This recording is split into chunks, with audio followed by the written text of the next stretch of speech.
اگلی آیت مجیدہ میں اہل کتاب کے ایسے ہی بہتانات کی خبر دی گئی ہے جو انہوں نے اللہ کے ذمہ لگا کر باطل پیشواؤں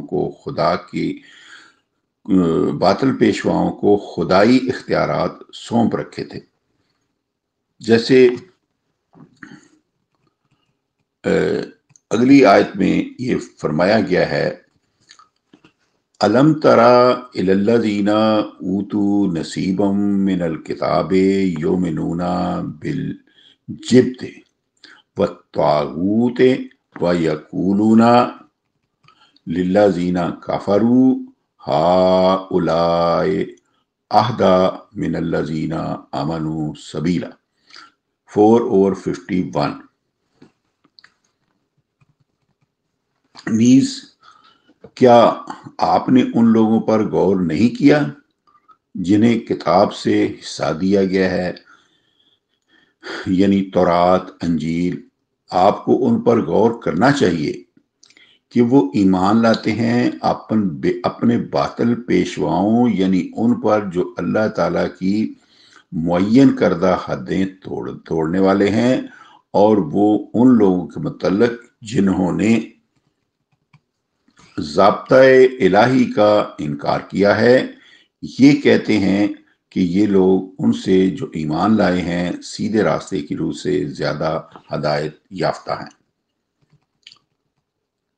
اس میں جبت کا معنی ہے بزرگوں کے بت، نیز وہ چیزیں جس میں کوئی بھلائی نہ ہو. اس کا معنی سحر میں دھوکہ بھی ہے. اب چونکہ اہل کتاب بت پرست تو تھے نہیں، اس لیے یہاں جبت سے مراد وہ باطل پیشوا ہیں جو اسلاف کی بزرگی کے سہارے عوام کے پیشوا بنے ہوئے تھے، جو بالکل سحر یعنی سر تپا دھوکہ تھے کہ وہ لوگوں کی مرادیں پوری کر سکتے ہیں یا لوگوں کو پاک کر سکتے ہیں. نیز وہ اس لحاظ سے بھی جبت تھے کہ ان میں مطلقاً کوئی بھلائی نہیں تھی، بلکہ الٹے وہ اپنے مریدوں پر بوجھ بنے ہوئے تھے. دوسرے نمبر پر یہ واو جو ہے یہ تفسیری آیا ہے بمانی یعنی.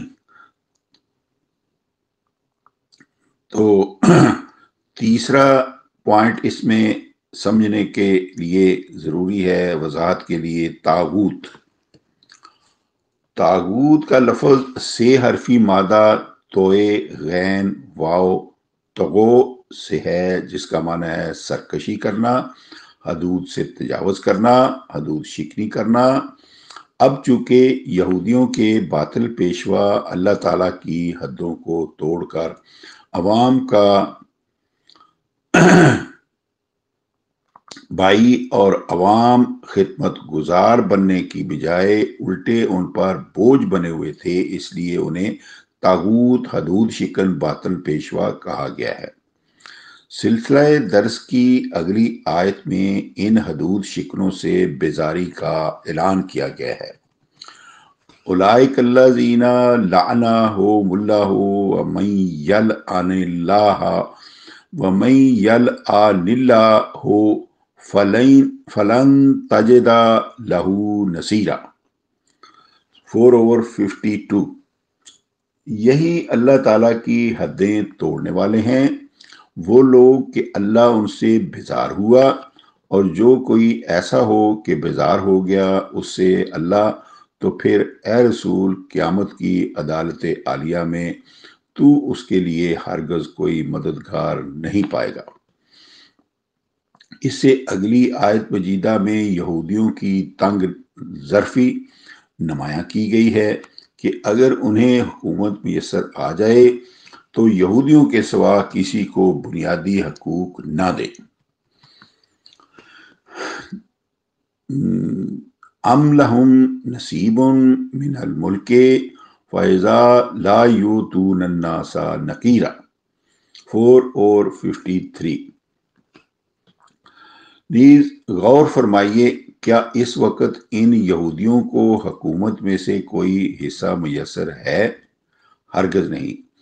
پھر جب ایسا ہو تو یہ اپنی قوم یہود کے سوا باقی لوگوں کا کوئی بنیادی حق تل بھر بھی نہیں دیں گے۔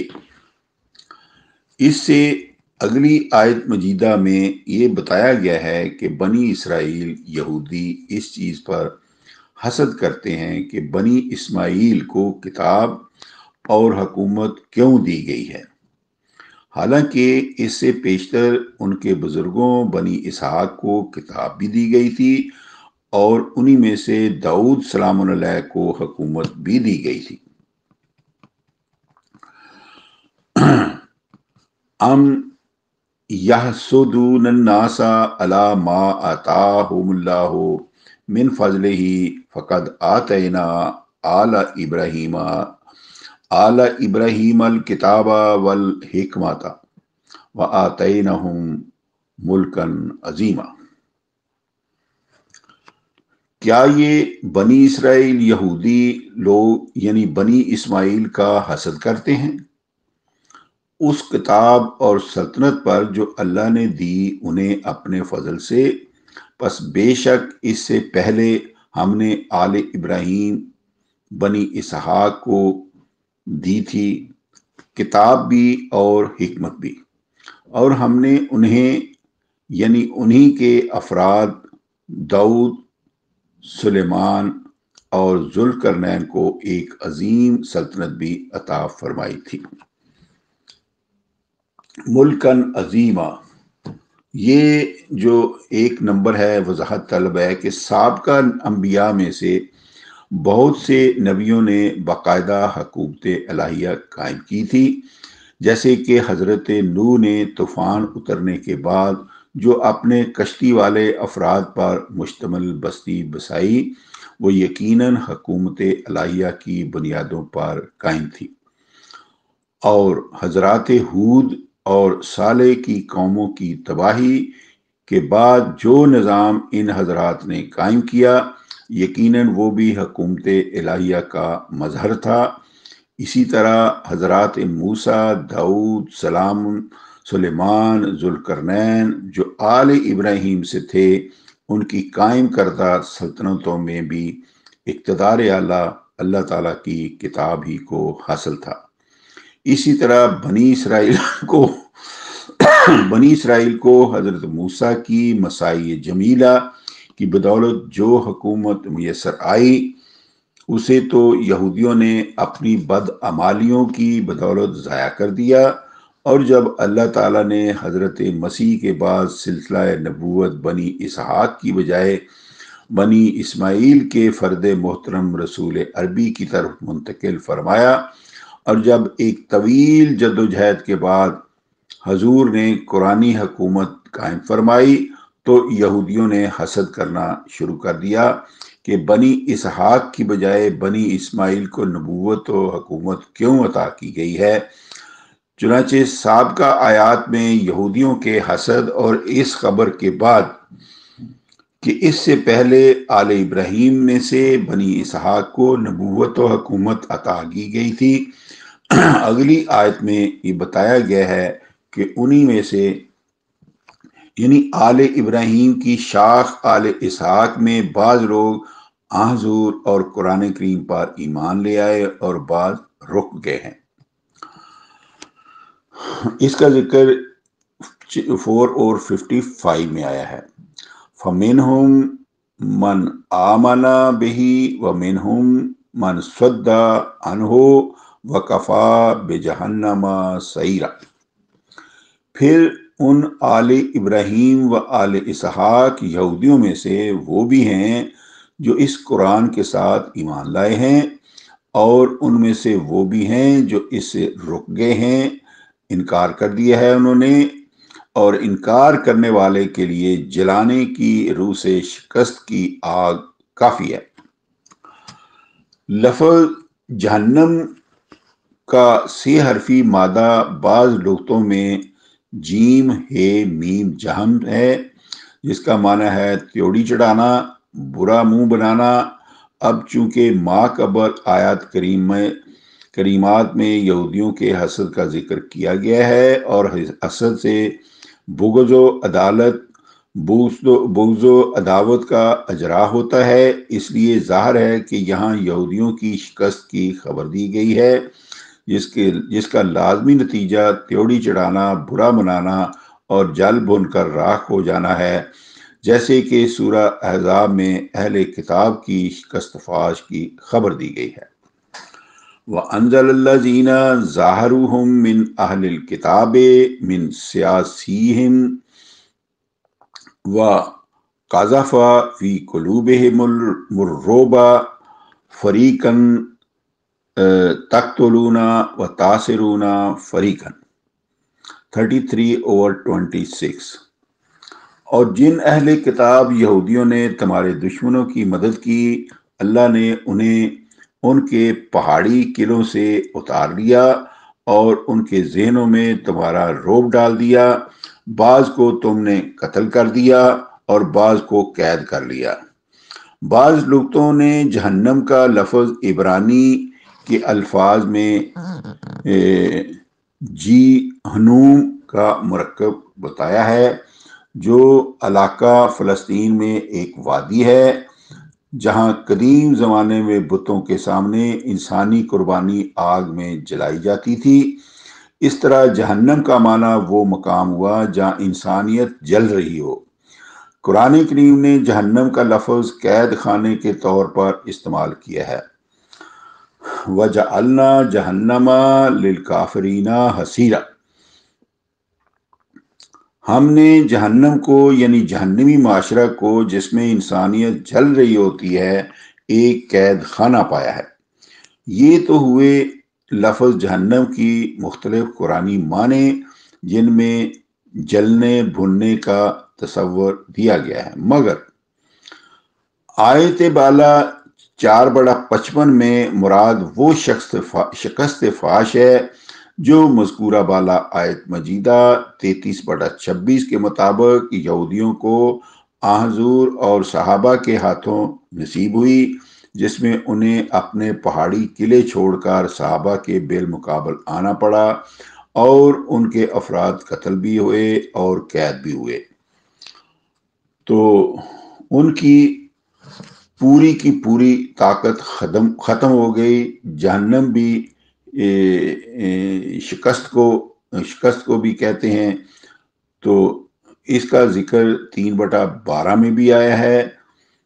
اس سے اگلی آیت مجیدہ میں ان تمام لوگوں کی شکست کی خبر دی گئی ہے جو حضور کی زندگی میں ضابطۂ خداوندی کا انکار کرنے والے تھے۔ ان الذین کفروا بآیاتنا سوف نصلیہم نارا کلما نضجت جلودہم بدلناہم جلودا غیر حال یذوق العذاب ان اللہ کان عزیزا حکیما۔ بے شک جو لوگ ہماری آیتوں کا انکار کریں ضرور ہم جلائیں گے انہیں شکست کی آگ میں۔ جب ختم ہو جائیں گی قوتیں ان کی تو بدل دیں گے ہم ان کی قوت کے لحاظ سے بجائے سابقہ قوتوں کے، تاکہ وہ ہر بار شکست کے عذاب کا مزہ چکھیں، تاکہ اس غالب حکمت کے ساتھ ان کی پوری فوجی طاقت ختم ہو جائے۔ بے شک اللہ تعالی غالب حکمت والا ہے۔ یہاں نار کا معنی حقیقی آگ نہیں، جس طرح کلما اوقدوا نارا للحرب 5/64 میں آیا ہے، وہاں جنگ کو آگ کہا گیا ہے۔ اس طرح سیاق کلام کے مطابق جنگ میں یہودیوں کے شکست کھا جانے کو بھی آگ کا عذاب کہا گیا ہے۔ ایک لفظ اس میں نوزجت کا لفظ استعمال ہوا ہے، اس کا مادہ ہے نون زواد اور جیم۔ نزج سے ہے جس کا معنی ہے گل جانا، سڑ جانا، ختم ہو جانا۔ جلود جو ہے لفظ یہ جلد کی جمع ہے جو مادہ جیم لام دال جلد سے ہے، جس کے بنیادی معنی ہے کھال، جلد، قوت، اور جلدہ اس کا ماضی کا معنی ہے وہ صاحب قوت ہوا۔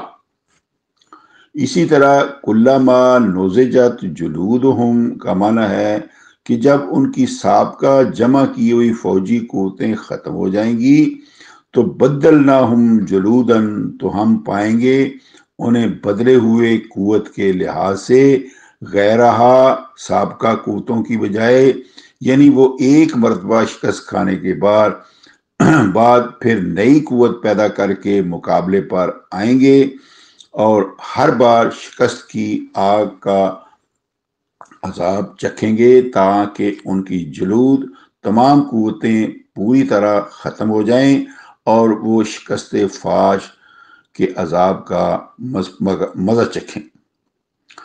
تو سامعین کرام، آج کے درس میں بس اتنا ہی، اور انشاءاللہ اسی تسلسل کو لے کے اگلے